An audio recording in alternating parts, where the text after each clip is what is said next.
Oke, selamat sore teman-teman. Baik, kita mulai ya. Market review kita hari ini. Ini Jumat, hari terakhir di bulan Mei, ya. Oke, baik. Teman-teman lihat indeks udah kayak gitu ya. Nah, ini mungkin tadi pagi sempat saya share ya. Kenaikan indeks atau bertahannya indeks kan karena sahamnya itu ya, saham saham satu sektor tok ya, bukan satu sektor, satu pemilik gitu ya. Nah, penurunan ini juga disebabkan oleh saham yang sama. Jadi misalnya teman-teman lihat kayak brand. Ya, brand ini kelihatan nggak? Ini adalah ARB ya. Sampai hari ini masih ARB, ini berarti udah 3 kali ARB.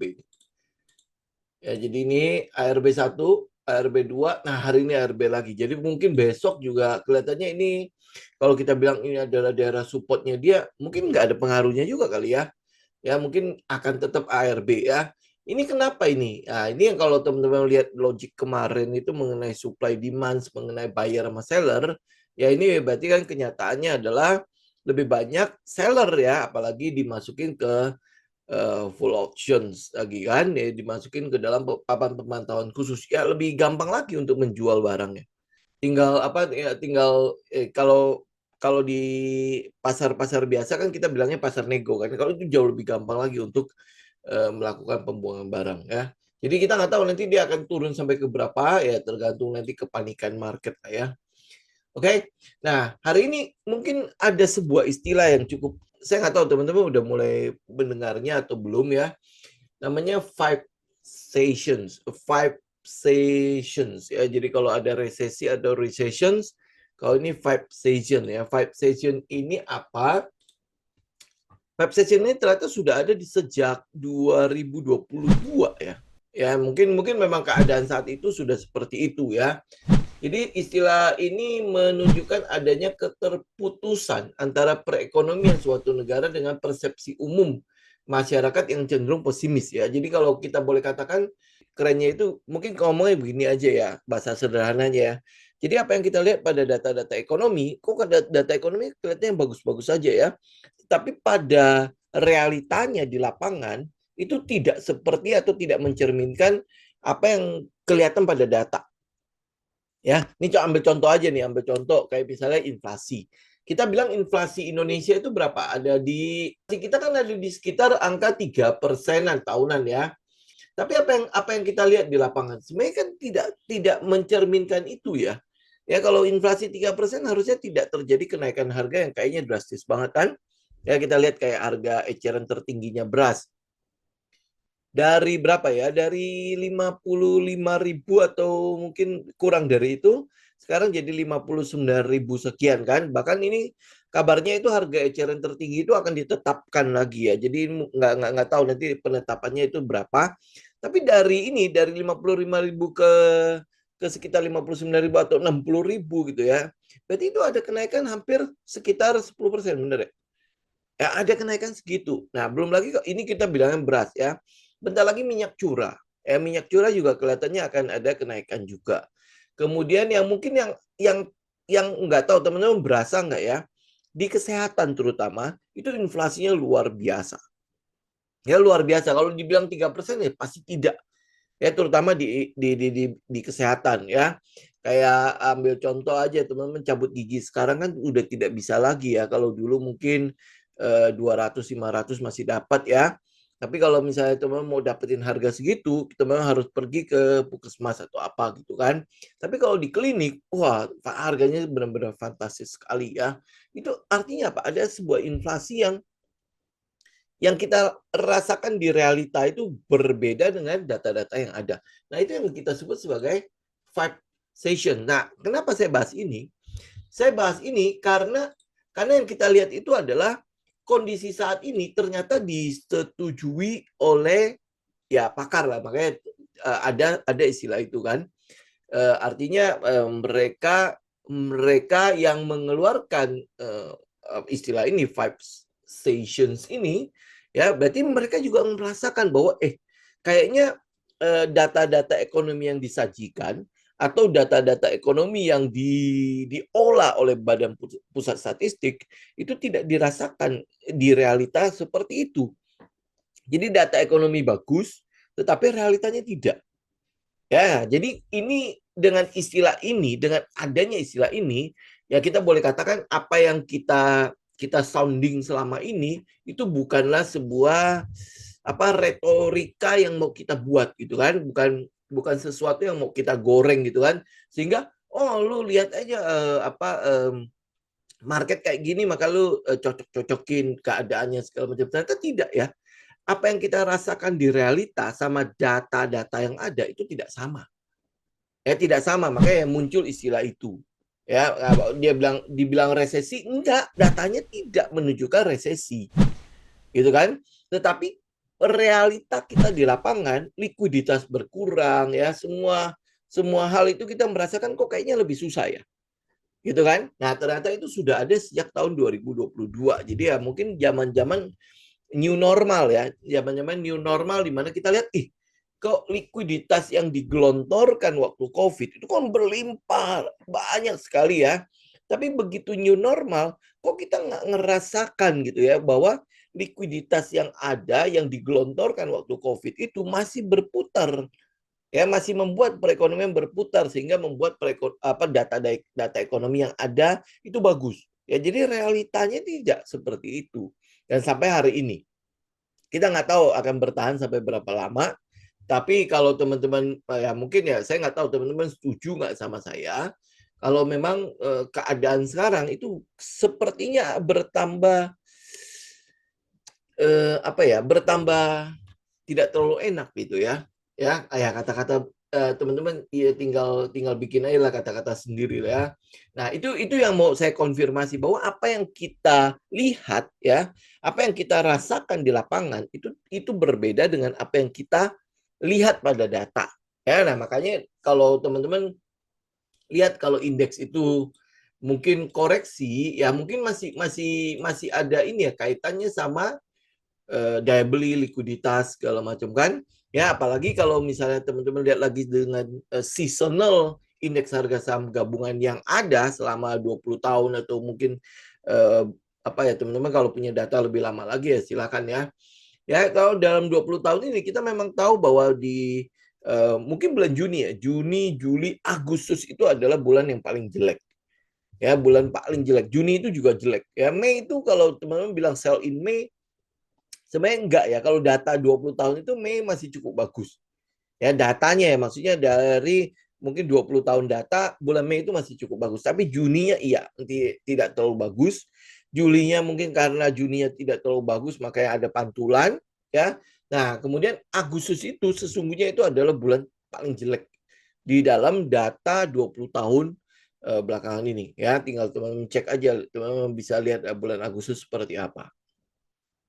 Ya, jadi ya teman-teman ya tinggal lihat kalau indeksnya ya masih ada potensi turun ya wajar aja ya. Jadi kita lihat dia udah meninggalkan 7.000 ya. Jadi udah ini area yang mungkin akan kita lihat dulu ya 6.750 sampai 6.800 6.900 ini. Ya, ini mungkin di situ kan ada sedikit gap di situ. Sebentar, saya geser dulu. Ini ada sedikit gap di sini.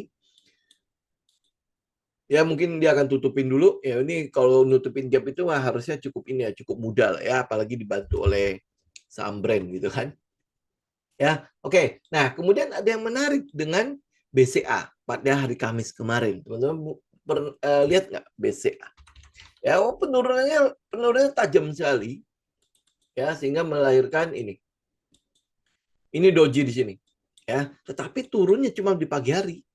Jadi ya saya pikir ya teman-teman nggak akan dapat lah harga ini 8.775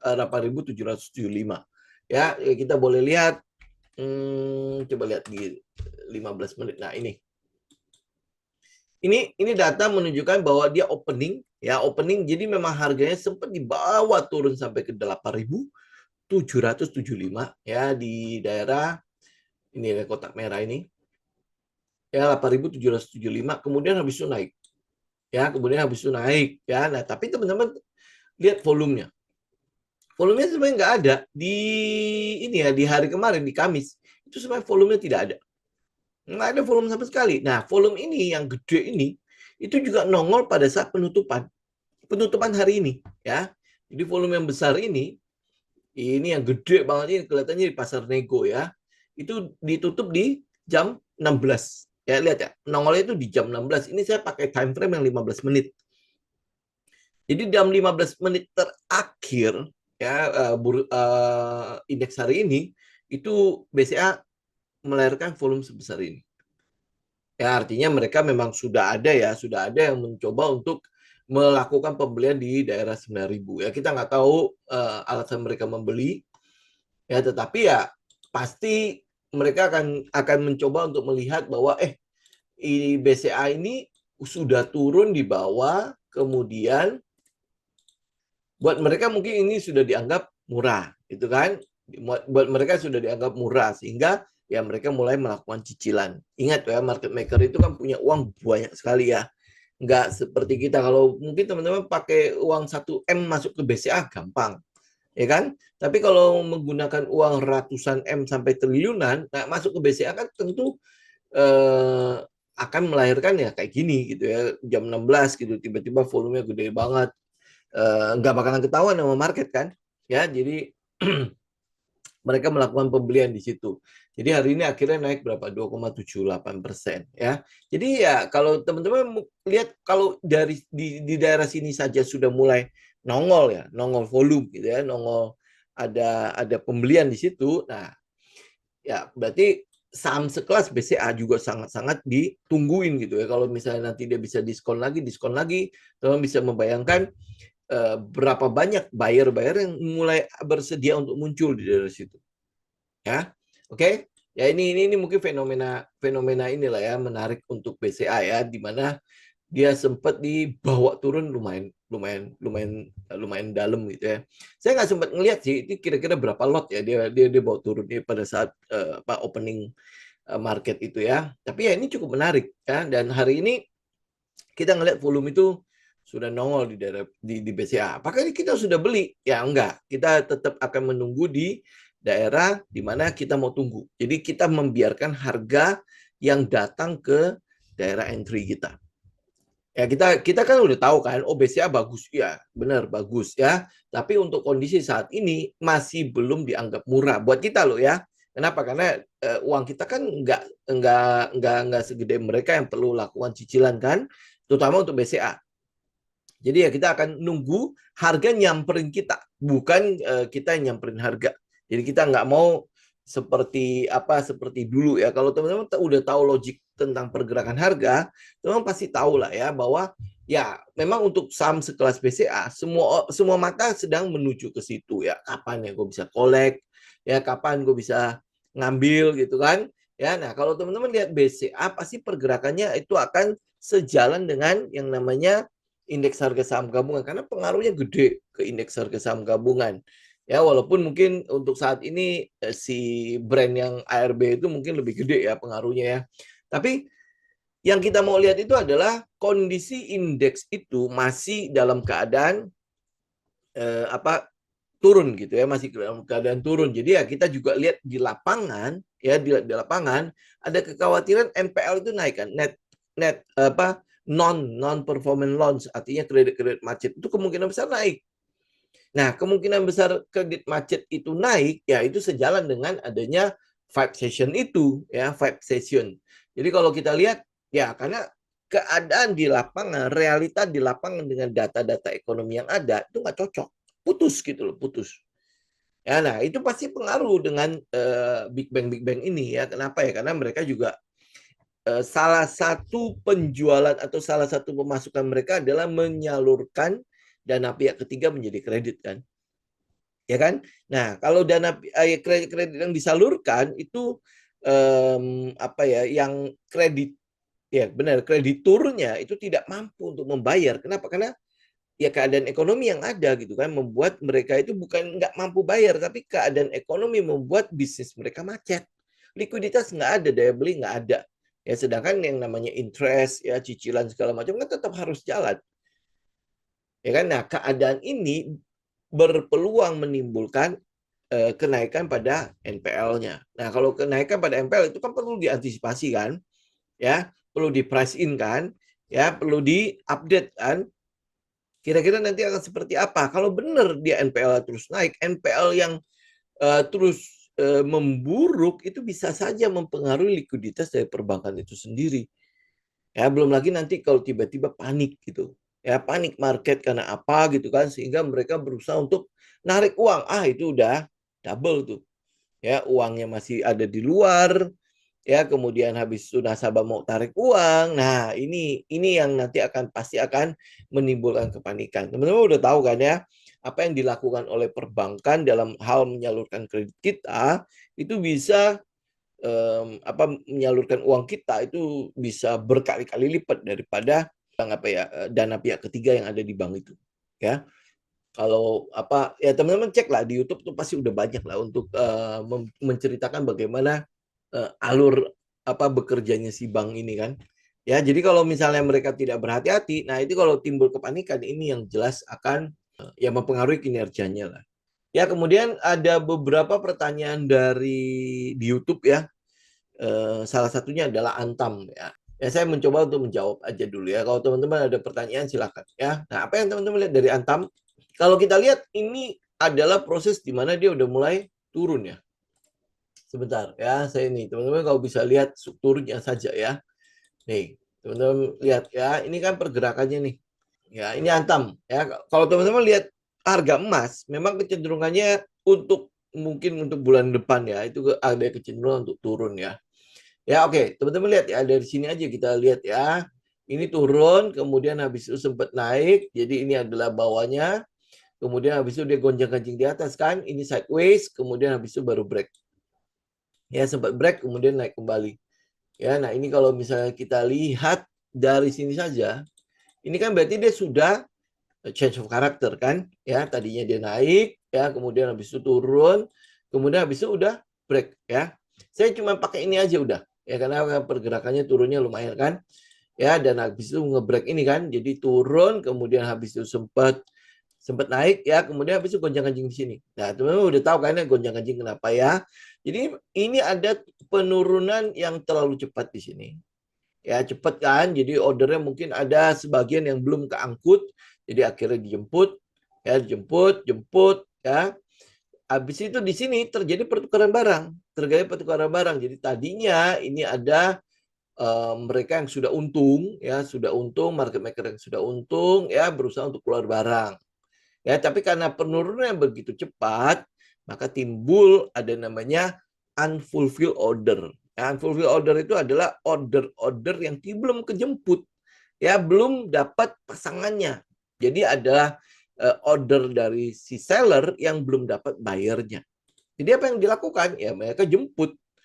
Ya, ada jemput di atas itu, Jadi akhirnya di fulfill udah selesai ya, gonjang-ganjing tukar barang ya, habis itu mereka mulai turun ya. Jadi ini kalau kita lihat ini udah break. Ya, udah break, ini jelas break ya. Kenapa? Karena udah di bawah kan. Ya, kemudian masih sempat naik lagi. Nah, kemudian habis itu retest kembali ke situ.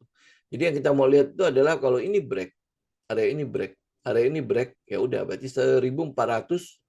Ya, 1400 itu break, ya, berarti dia akan melanjutkan turun. Ya, ini untuk Antam. Ya. Nah, apakah nikel, emas, segala macam tidak berpengaruh pada Antam? Ini agak susah ngomong ya. Kenapa? Karena ini salah satu saham yang berapa kali ya? 2 kali ya kalau nggak salah ya, didera oleh kasus. Salah satu kasus yang sekarang lagi viral banget itu adalah pemalsuan emas Antam. Itu berapa ya? 105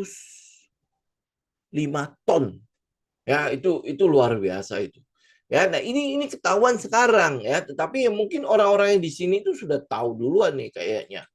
Lumayan loh, itu 105 ton itu terjadi sejak tahun berapa itu, 2000 berapa sampai 2000 berapa itu. Itu gila lu, tuh luar biasa. Teman-teman boleh cek loh mas-mas teman-teman ya. Ya, nggak tahu nih. Kita nggak tahu nanti itu dapat yang palsu apa enggak ya. Gitu ya. 2011. Nah, coba teman-teman bayangkan 2011, dan itu bukan bilangan yang itu loh, yang sedikit loh, 100 ton lebih, nggak tahu udah beredar kemana-mana itu. Ya, oke. Nah, itu Antam. Jadi ya kalau kenapa saya kayaknya udah mulai agak-agak ogah trading di saham-saham BUMN. Jadi mungkin saham BUMN itu akan dijadikan blacklistnya kita gitu ya. Kenapa? Karena nggak ngerti ya teman-teman ya. Kasus-kasus yang akhirnya ke blow up menjadi kasus korupsi itu ya terjadi di situ. Ya, nah pada saat kasus itu ke blow up, nah yang pusing itu kan kita ya. Ya, kenapa kita pasti pegang sahamnya? Ya, padahal kalau kita lihat kinerjanya cukup bagus, tapi sentimen ini bisa membuyarkan teknikalnya. Ya, jadi ya udah saya lebih baik udahlah kita angkat kaki aja dari situ. Ya, atau mengurangi apa BUMN pun sebenarnya nggak masalah karena kita banyak sekali kok saham-saham yang bisa bisa kita perhatikan ya, apalagi Antam dari dulu karakternya memang begitu ya, pergerakannya sebentar doang habis itu udahan gitu. Kayak gitu ya. Nah, alasan yang sebenarnya yang lebih lebih lebih masuk akal dibandingkan dengan korupsi-korupsi itu adalah kebijakan pemilik ya, kebijakan dari pemilik mayoritas dari saham-saham BUMN ini. Nah, pemerintah itu sebenarnya bukanlah owner yang involved gitu loh, yang duduk di dalam perusahaannya. Jadi mungkin kalau teman-teman kayak BCA gitu, BCA owner kan involved. Ya mayoritas pemegang saham mayoritas itu kan terlibat di situ, bukan terlibat dalam arti gimana ya? Dia memantau kebijakan-kebijakan yang dilakukan oleh perusahaannya, manajemen perusahaannya kan. Mereka memantau dengan ketat. Apakah pemerintah tidak? Pemerintah kan punya menteri BUMN. Betul, tapi tahu teman-teman kan, ya BUMN yang ada di Indonesia kan ada 1.001 ya, nggak tahu berapa jumlahnya. Apakah satu menteri itu mampu untuk menghandle itu semua, memantau itu semua? Ya, menteri ini kan pengambil kebijakan, bukanlah eksekutor di lapangan gitu. Jadi kalau misalnya udah ada masalah, baru si menterinya datang gitu untuk menyelesaikan. Nah, kita nggak mau pemegang mayoritas saham itu tidak involve secara penuh di situ. Ya artinya ya mereka ya cukup cukup mantau dari jauh gitu. Kita nggak mau seperti itu. Teman-teman bisa lihat ya kayak perusahaan-perusahaan swasta. Mungkin ya teman-teman ngerti lah ya, paham maksud saya kan? Ya. Jadi kayak misalnya kalau kita punya toko lah ya, kita punya toko. Ya, kemudian habis itu teman-teman ngelihat dari jauh. Ya, ngelihat dari jauh. Ya, itu kira-kira gimana? Ya, pasti akan ada sedikit penyelewengan di situ. Walaupun udah ada SOP dan lain sebagainya. Kita nggak mau yang seperti itu kan. Ya, kita mau ownernya itu masih ada di situ. Ownernya masih masih memberikan pemantauan terhadap kebijakan-kebijakan yang ada. Ya, ini mungkin buat saya loh ya. Karena yang saya lihat tuh seperti itu. Jadi kalau ownernya sudah jauh, apalagi pemegang mayoritasnya adalah masyarakat, lebih baik kita enggak, ya kan? Nah, tapi kalau misalnya pemegang saham mayoritasnya masih info di situ. Teman-teman ambil contoh lah kayak BCA juga masih info. Kemudian habis itu teman-teman bisa lihat brand lah, ya brand Barito Group itu kan skalanya mereka masih info, ya. Kalau teman-teman lihat Sido, apalagi Sido ya, sampai pemegang mayoritasnya kan jadi direktur utamanya sendiri kan, ya kayak Cleo segala macam kan, itu walaupun mereka adalah konglomerasi tapi mereka infos, termasuk grup Salim sekalipun ya. Teman-teman mau lihat itu dia adalah konglomerasi kan, tetapi teman-teman dia bisa lihat Anthony Salim itu ada di mana ya, ada di situ, mereka infos ya, Adaro, Indika segala macam, mereka tidak sampai meninggalkan perusahaannya untuk sesuatu yang lain. Betul nggak ya? Jadi ada masalah aja baru mereka nongol. Enggak, seperti itu kan. Atau grupnya Maya Pada dan lain sebagainya, lihat kayak gitu. Jadi itu adalah salah satu alasan akhirnya ya udah lebih baik ya BUMN kita udah sekali selesaikan aja gitu ya. Jadi ini kalau apa ya, nanti kalau teman-teman lihat blacklistnya kita mungkin akan kita tambahkan itu sekalian.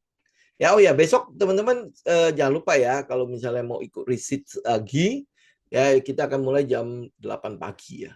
Jam 8 pagi, Sabtu dan Minggu ya. Nah, ini yang Sabtu Minggu ini pun sebenarnya kita udah bisa jadi satu hari nih. Jadi nggak terlalu ganggu kegiatan hari Minggu, tapi mungkin itu di next batch aja ya. Baik, kita mulai ya. Ini apa? Sido. Oke, Sido ya. Sido dari awal ini ya. Hari ini Sido itu kumdet ya. Udah kumdet ya? 27 Mei. Oh, bukan hari ini ya. Hari ini apanya ya? Saya kok ingatnya tanggal hari ini ya cum date-nya ya. Ya, hari ini berarti TAPG yang bayar ya. Oke, kalau dia udah cum date, ya kalau dia udah cum date, oh saya lebih bersyukur lagi. Kenapa? Karena dia tidak turun, ya tidak dibanting. Artinya saya punya capital gains sekaligus berarti dividends kan, plus dividends. Jadi it's okay. Nah, apa yang teman-teman lihat di sini? Oke, mari kita lihat. Ini udah pernah kita bahas kan? Sebenarnya kita udah lihat dia ada di daerah set 1. Ya ini. Contoh lihat ya, penurunannya apa? Ini kan turun ya, derat gitu kan. Kalau kita tambahin 9 buying test, nah ini buat teman-teman yang lupa sama 9 buying test, jangan lupa reset ya. Oke, 9 buying test, teman-teman kalau lihat ya, ini kan turun, ya ini udah dapat satu tes baru. Berarti ini mengindikasi kalau apa turunnya udah selesai, bergerak ke sideways ya. Bisa lihat nggak? Ya, dan ini kebetulan akumulasi itu tidak pakai acara lama. Ya. Nah, sekarang pertanyaannya, kenapa akumulasi SIDO itu nggak lama ya? Ya, kenapa dia nggak lama? Ayo kita lihat historinya. Ya, kita lihat sejarah dari SIDO ini.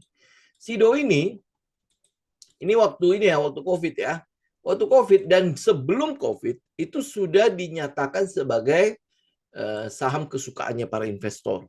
Ya, ini adalah saham ya kita katakan itu growth stock ya. Growth stock jadi ya dia memang ada peluang untuk ya terus growth gitu. Kenapa? Karena kita lihat pangsa pasarnya cukup stabil, kemudian mereka masuk ke arah milenial ya, terus habis itu generasi Z ya. Milenial oke lah masih masih suka jamu, tapi kalau generasi habis milenial apa ya? Gen Z ya, gen apalagi ya setelah milenial itu mereka udah mulai jarang kan ya mendengar istilah jamu aja kayaknya udah menghindar banget kan. Bener nggak? Ya. Nah, jadi ini kalau lihat dari historinya Sido, ini kalian dia growth stock. Ya, kalian dia growth stock. Kemudian habis itu pangsa pasarnya itu cukup stabil. Pangsa pasar untuk inilah ya, untuk barangnya itu cukup stabil. Apa yang kita mau lihat? Ya kita mau tunggu dia harga murahnya di mana. Sido. Nah, pada saat dia naik ini kan waktu yang di COVID ya, naik berat gitu kan. Ya, nah kenaikan ini tentu teman-teman udah bisa lihat lah ya. Sido itu udah pasti masuk ke daerah mahal. Ya kenapa kenaikannya itu didorong oleh euforia. Didorong oleh sentimen yang memang cukup bagus. Dulu ada namanya jabung pon-pon, apa dia keluarin apa ya tolak angin, kemudian habis itu pokoknya yang istilahnya yang jamu-jamu yang dianggap lebih inilah lebih safe gitu kan dibandingkan kalau lu konsumsi vitamin yang aduh kimia lagi kan masih ingat lah ya zaman-zaman itu ya aduh kimia lagi ya sekali dari pagi hari itu kalau konsumsi vitamin itu bisa 5-6 butir gitu kan ngeri banget gitu kan tapi mau nggak mau kita konsumsi kan waktu itu kan kenapa karena kita nggak tahu apa yang sedang kita hadapi kan nah saya pikir pasti banyak sekali orang yang sepikiran sama saya lah ya daripada mengkonsumsi ini ya kimia-kimia ini vitamin D, vitamin C, terus habis itu apa ya yang pokoknya yang naikin imun-imun lah ya saya lupa lah ya ada saya sempat konsumsi apa itu namanya ijo-ijo itu apa ya yang terbuat dari rumput laut itu apalagi ya pokoknya sampai itu sampai omega segala macam kita konsumsi ya itu saking banyaknya apa yang kita lakukan kita cari tradisional ya kan waktu itu dikenalin jamu pon-pon ya tolak angin terus habis itu yang itu loh yang jahenya Sido muncul apa lagi namanya ada kok dia keluarin cukup banyak ya nah ini yang kita lihat kan dia akhirnya mendapatkan lonjakan pada pendapatannya nah pada saat dia ngelonjak gitu kalau lihat dari supply demand ya kalau lihat dari sehari-harinya kita lah ya ini apa? Ini akan membuat si harga Sido muncul menjadi mahal. Ya kan? Mahal. Dia bisa mendapatkan pendapatan yang besar karena keadaan. Ya, begitu keadaannya lewat, ini kan adalah COVID. Ini pascanya. Kira-kira lu masih konsumsi nggak? Gue sih udah nggak. Ya, nah berapa banyak orang yang seperti saya? Nah, kalau udah nggak konsumsi, memang iya dia terjadi penambahan pada konsumernya. Konsumernya, pelanggannya semua jadi tahu gitu kan. Oh, ada ini ya. Oh, ada varian ini di Sido muncul. Saya aja sampai tahu gitu kan. Ya, ya, oh ada varian, oh ya udah ya. Nah, next ya pasca COVID gimana? Ya tentu pendapatan yang di sini pasti tidak akan sebesar yang ada di COVID kan. Nah, sehingga terjadi penyesuaian. Ingat loh, ini penyesuaian adjustment. Ya, adjustment. Apakah terjadi perubahan pada fundamentalnya? Tidak. Ya, kita lihat utangnya tetap kecil ya. Kemampuan dia menghasilkan laba, NPM ya, net profit marginnya tetap gede. Kemudian habis itu kita lihat EPS-nya juga masih oke gitu, walaupun memang turun kan. Ya turun kan namanya dia adjustment kan. Oke, turun kan. Nah, sekarang yang kita mau tunggu itu apa? Di mana murahnya ya? Ya kan? Nah, murahnya gimana? Ya kita harus tunggu dia sideways. Nah, makanya kita lihat ke daily ya. Nah, sideways ini mana? Dia sempat di sini. Dia sempat di sini. Ya, dia sempat murah di sini. Kenapa? Karena memang daerah sini. Nah, ini kan sempat jadi wilayah murahnya. Ini ya, ini jadi wilayah murah. Betul nggak? Ya, karena sejajar kan. Ini dulu sempat ada kesepakatan, kemudian di sini disepakati lagi. Ya, nah habis itu apa? Ini kelihatannya sellernya kok menang ya. Menangnya kenapa coba? Karena di daerah sini ada sebuah pergerakan yang membuat banyak sekali order yang ketahan di sini. Ya, istilah Bu Mimi kan UFO kan. Ya, unfulfilled order. Jadi banyak sekali order-order yang belum sempat kebuang. Karena itulah makanya dia mulai tahan dulu sebentar, kemudian habis itu naik untuk jemput order-order ini. Ini sebenarnya belum kelar nih ordernya ya. Kemudian habis itu bread turun ya, turun. Ini mungkin udah laporan keuangan kalau nggak salah. Iya, ini bulan Maret ya. Laporan keuangan mulai keluar, ternyata jelek ya, terang sampai akhir tahun. Nah, akhir tahun loh kok udah mulai normal kembali. Ya. Ini kan udah mulai sideways lagi nih. Nah, ya, ini kalau dibilang di support resisten, ya ini kebetulan aja oh ini daerah murahnya. Ya, kita masih anggap itu daerah murahnya. Nah, kemudian habis itu kita ngelihat. Mari kita lihat. Apa yang mau kita lihat? Aktivitas bullish-nya. Ada nggak daerah-daerah sini?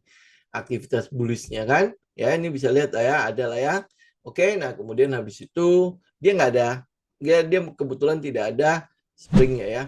Kemudian tidak ada spring, tapi sempat membuat money spot. Ya, next habis itu di jalan. Dia bergerak. Ya, dia bergerak. Nah, pergerakan ini sebenarnya kan kita pengennya adalah ya dia turun dulu untuk memenuhinya kan. Ya, ternyata dia langsung SOS. Ini SOS ya. Nah, pada saat SOS ini, terus habis itu mulai keluar lagi. Ya, keluar lagi yang baru. Ya, nah ini pergerakan ini ya mungkin teman-teman anggap ini sebagai ya mungkin mereka incar dividen segala macam. Memang saya udah siap-siap untuk dia retest. Ya kalau nanti dia gap down segala macam. Nah, kalau dia udah kumdet di 27, berarti kan extend 28 kan. Ya berarti kan ini udah nggak turun nih. Ya, ini mungkin akan berbeda sama TAPG. TAPG kan sampai rontok sampai 10% kan. Tapi ya kalau dihitung-hitung ya masih untung lah. Plus evidence itu masih ada capital gains, ya masih ada untungnya gitu. Masih untung. Ya, nah ini mungkin akan berbeda dengan Sido. Ya, Sido ternyata nggak turun. Oke. Ya, nah kalau dia nggak turun ya sudah lah. Ya berarti kan periode dia untuk melakukan akumulasi udah kelar.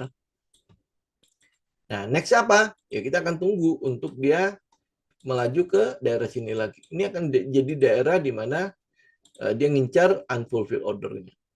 Ya di daerah 1000. Ya daerah 1000. Jadi kalau dibilang sekarang masih murah nggak? Ya kalau ini masih ya dianggap masih cukup murah lah. Ya kenapa? Karena target kita di 1000. Ini sekarang di 700. Berarti masih ada berapa ya? 30%, 40% ya. Ya. Nah, tapi ini teman-teman harus bisa cari setupnya. Gue bisa masuk nggak? Untuk masuk lagi. Ya kalau nggak ada setup, ya lebih baik nggak usah. Tapi kalau ada setup, monggo. Ya itu kurang lebih kalau untuk Sido. Jadi kalau teman-teman lihat ini Sido, ya paling saya masih akan tunggu di daerah 1000 ya untuk TP-nya. Nggak tahu nanti dia bisa naik lagi apa enggak. Tinggal trailing stop aja daerah atas. Ya ini yang saya incar nih atas ini. Kenapa? Karena ini ada pergerakan yang masih belum ditutupin. Ya jadi kemungkinan besar dia masih akan menuju ke situ. Oke. Oke, habis itu apa? Tekim. Tekim hari ini gimana? mulai turun lagi. Nah, Tekim ya, ini kan kalau nggak salah udah sempat dibahas ya kemarin ya. Kalau dia masih uptrend, dia pokoknya masih ikut aja, udah ikut aja. Ya, yang mungkin lagging itu kalau nggak salah INKP ya. INKP nggak nge-break juga ya. Nah, iya, ya. INKP yang masih lag. Ya, ini nggak break. Nah, kalau Tekim itu kalau dia masih terus melaju, ya itu ikut aja. Ya, ini paling nanti ikut dengan coba EMA 20, ini EMA 20 masih di sini, EMA 50 masih di situ. Ya, jadi ini ikut aja udah. Ya, apalagi dia masih di atas kan. Nih, lihatnya pergerakannya masih di atas itu. Masih cukup oke lah. Ya, iya. Ini pokoknya ini masih di atas. Memang mengkhawatirkan. Kenapa? Karena dia mepet resisten terus kan. Tapi selama dia masih ini nanti paling akan dia ini kan. Ini di tengahnya kan ada median tuh. Ya, ini kalau dia turun ke tengah, nanti naik lagi, ya turun naik lagi, ya itu berarti trennya masih cukup kuat untuk pergerakan Tekim. Ya ikut aja dengan trailing stop. Kalau dia masih melaju ya udah ikut aja. Ini udah nggak usah pusingin. Yang kita pusing itu adalah kalau dia ngebreak, gitu kan? Kalau dia udah naik udah nggak usah pusingin.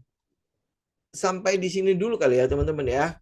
Buat teman-teman alumni besok jangan lupa ya jam 8 pagi ya. Jam 8 pagi kita mulai ya. Nanti endingnya sekitar jam 12 ya biasanya ya.